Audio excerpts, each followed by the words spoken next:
So now I want to do these two brief examples before we continue to the discussion where we're gonna state um, our inferences in our observations in a more explicit and carefully written way.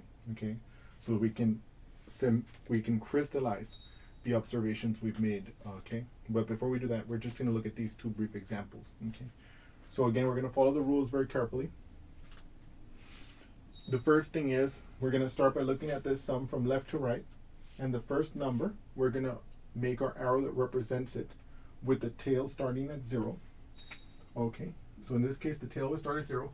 It's a -3, so that means I'm going to go 1, 2, 3 humps to the left like this, and so that's what makes our arrow represent a -3.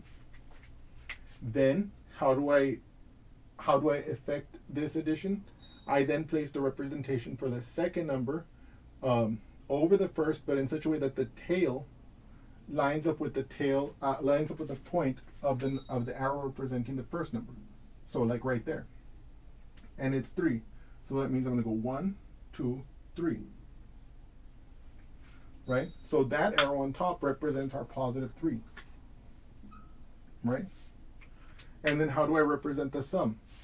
Well, I place my tail right where the tail of the first arrow is, and I go in the direction toward the point of the second one, but it's at the same point, so I don't move at all. So that's an arrow that has no length, right? So the way we interpret that is 0. Okay, we interpret that as saying that -3 + 3 is 0. And the way you can think about it, if you think about our analogy at the beginning about going up and down the stairs, we said that if we went up the stairs, let's say 5 steps, we would say that that could be represented by 5, +5, right?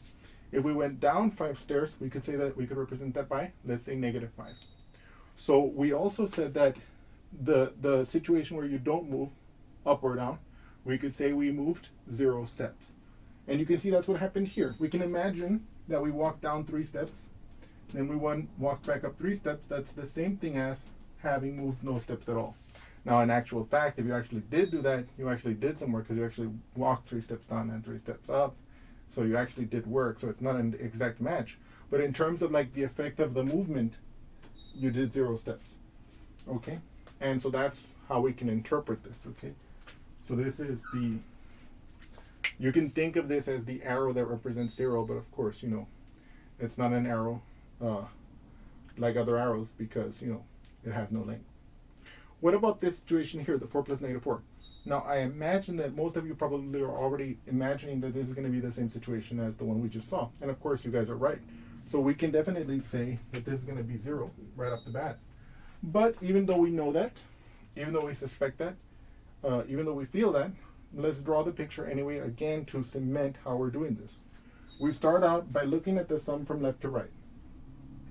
We draw our arrow representing the first number with the tail starting at 0. So I place my tail first, and then I go 4 to the right because it's a +4.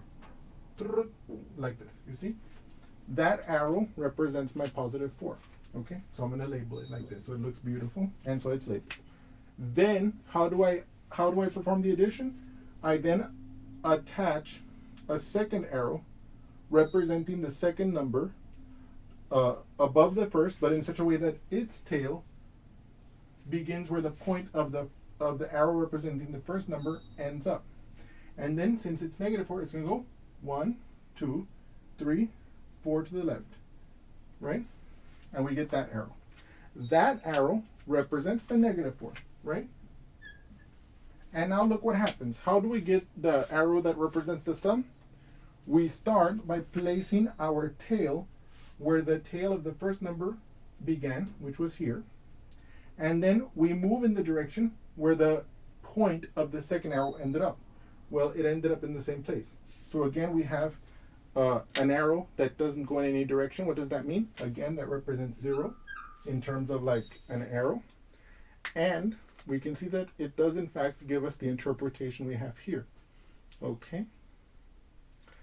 And so now, without further ado, we're going to move on to the video where we talk about what can we derive from this? What is the observation we get from this?